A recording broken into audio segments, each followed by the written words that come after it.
انسانی جسم اللہ تعالیٰ کی قدرت، حکمت اور تخلیقی شان کا سب سے بڑا شاہکار ہے۔ انسان صرف گوشت، ہڈیوں اور خون کا مجموعہ نہیں بلکہ روح، عقل اور شعور کے ساتھ ایک مکمل مخلوق ہے۔ قرآن مجید میں بار بار انسان کی تخلیق کا ذکر اس لیے کیا گیا ہے تاکہ انسان اپنی حقیقت پہچانے، غرور چھوڑے اور اپنے خالق کو پہچانے۔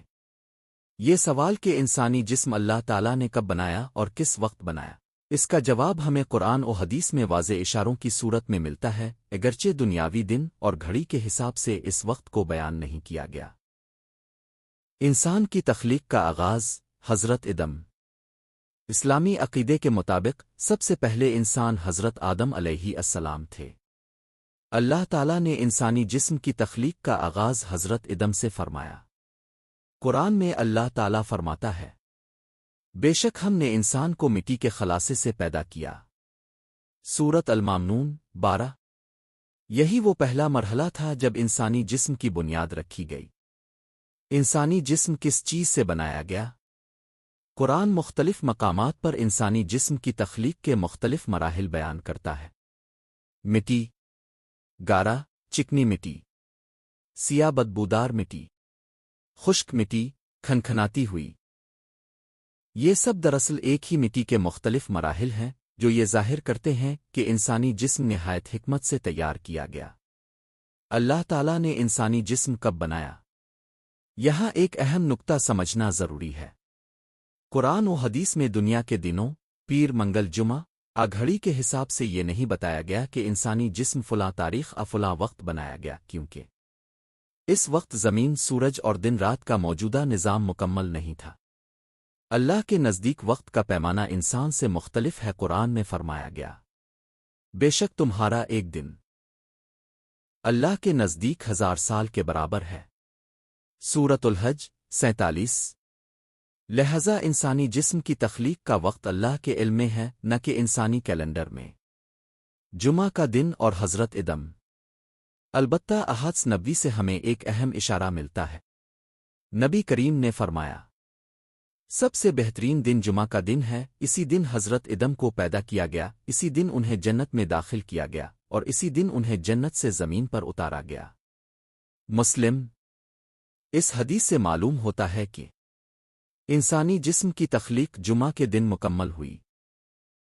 روح پیوند جانے کے بعد حضرت آدم کو زندگی عطا ہوئی۔ لیکن یہ جمعہ کون سا؟ یہ وہ جمعہ نہیں جو ہمارے موجودہ ہفتے کے نظام کے مطابق ہو، بلکہ اللہ کے مقرر کردہ وقت کا ایک مرحلہ تھا۔ انسانی جسم اور روح۔ قرآن کے مطابق انسانی جسم پہلے بنایا گیا، پھر اس میں روح پھونکی گئی۔ اللہ تعالیٰ فرماتا ہے، پھر جب میں اسے درست کر لوں اور اس میں اپنی طرف سے روح پھونک دوں تو تم اس کے آگے سجدے میں گر جانا۔ سورۃ سعد 72۔ یہ لمحہ انسانی تاریخ کا سب سے عظیم لمحہ تھا، کیونکہ مٹی کا جسم زندہ انسان بن گیا، عقل، شعور اور ارادہ عطا ہوا، انسان کو اشرف المخلوقات بنایا گیا۔ فرشتوں کا سجدہ۔ جب انسانی جسم مکمل ہوا اور روح پھونکی گئی تو اللہ تعالیٰ نے فرشتوں کو حکم دیا کہ حضرت آدم کو سجدہ کریں۔ یہ سجدہ عبادت نہیں تھا بلکہ انسان کی عزت، علم کی فضیلت، اللہ کی تخلیق کی عظمت کا اظہار تھا۔ یہی وہ لمحہ تھا جب انسان کو زمین پر خلافت عطا کی گئی۔ انسانی جسم کی ساخت، اللہ کی حکمت۔ قرآن کہتا ہے، ہم نے انسان کو بہترین ساخت میں پیدا کیا۔ سورۃ التین 4۔ انسانی جسم میں دماغ سوچتا ہے، دل دھڑکتا ہے، آنکھ دیکھتی ہے، کان سنتے ہیں، زبان بولتی ہے۔ یہ سب نظام خودکار ہے جو اللہ کی قدرت کا ثبوت ہے۔ آج کے انسان کی تخلیق کیسے ہوتی ہے؟ حضرت آدم کے بعد انسان کی تخلیق ماں کے رحم میں ہونے لگی۔